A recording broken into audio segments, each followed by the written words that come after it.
गिरामी रहमतुल्लाह ताला अलैह अल्लाह से बहुत ज़्यादा डरने वाले थे। वो हमें बार बार इस बात की ताकीद करते थे कि मेरी कब्र पक्की ना बनाना और कोई आली शान मज़ार ना बनाना।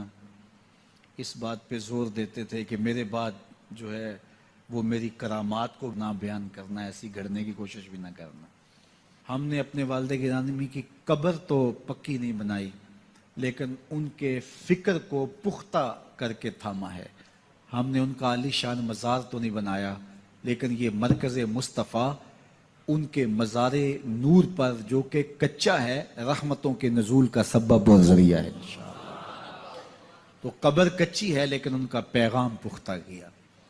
तो ये बहुत ताकीद के साथ वो बात किया करते थे और बड़े ज़ोर के साथ ये बात कहते थे। और मैं भी बार बार ये बात इसलिए बयान करता हूँ ताकि मेरे मानने वालों और मोहब्बत करने वालों और बिलखुसूस औलाद जो है वो इस फ़िक्र को अच्छी तरह सीख ले कि उन्होंने क्या कहा था और उस फ़िक्र को किस तरह फिर इख्तियार किया गया, और आगे हमने इसी फ़िक्र पे गामज़न रहना है।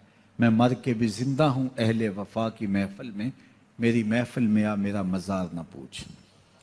तो बुज़ुर्गों का ज़िक्र जहाँ हो वहाँ रहमतों का नज़ूल होता है। और मैं अपने वालिद गिरामी के हवाले से आपको ऐसी बातें भी बता सकता हूँ अल्हम्दुलिल्लाह जो 100% सच भी हैं, लेकिन चूँकि उन्होंने हमें ऐसी बातों को बयान करने से मना ही किया ताकीद से। मुझे अच्छी तरह याद है कि मेरे वालिद गिरामी बाज़ में दर्स कुरान से आता था तो ये मुझे कहा करते थे कि लोगों से पैसे तो नहीं मांगते। तो मैं कहता कि अब्बा जी मैं आपसे वादा किया हुआ है, कैसे मांगता हूँ। वो बार बार कभी कभी 10 दिन बाद, कभी महीने बाद भी ऐसा होता।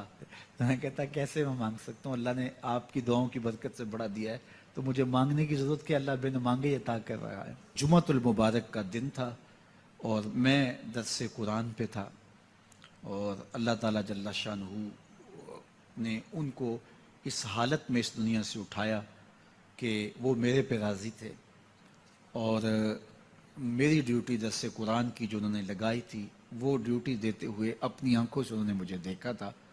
वो खुश थे। इस मरकज़ की पहली ईंट उन्होंने रखी थी और आज ये मरकज़ तकमील के मराहल की तरफ बड़ी तेज़ी के साथ बढ़ रहा है।